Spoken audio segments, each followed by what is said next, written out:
Tama ang hinala ko. Tinitake over ni Titan ang katawan ni Julius. Bakak! Ha?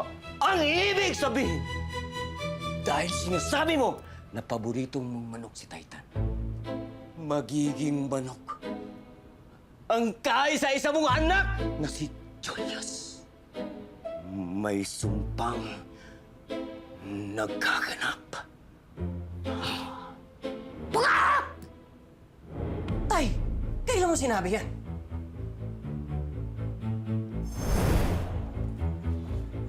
Titan, ang paborito kong anak. Yan.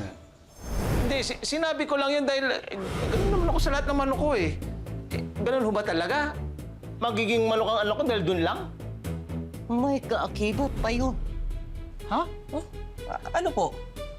Nangyari yun dahil kinain mo at niluto ang bangkay ni Titan. Ano? Ginawa mo yon?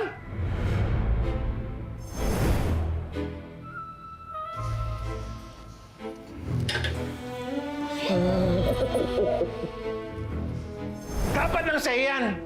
Ginawa mo yan kay Titan? Ha? Wala namang ginagawa sa'yo manok. Hindi mo na nga nilibing. Kinain mo pa. Ha? Tayo naman! Tayo naman. Tayo naman kasi ano? Ano? Ha? Tayo naman kung hindi na naman. Naku, mabuti pa si Titan sumusunod sa akin eh. Sana nga maging anak mo kasi mas mahal mo naman yun, di ba? Ganun talaga. Ano gusto mo mangyari ngayon, ha? Matigas talaga ang ulo mo. Mas mahal naman kasi Matigas yun. talaga ang ulo mo. Kaya ka! Nya! Anak! Anak! Ano nangyari sa'yo? Ba't ka naging manok? Anak ko! Anak! Anak! Naging manok ka! Anak! Anak!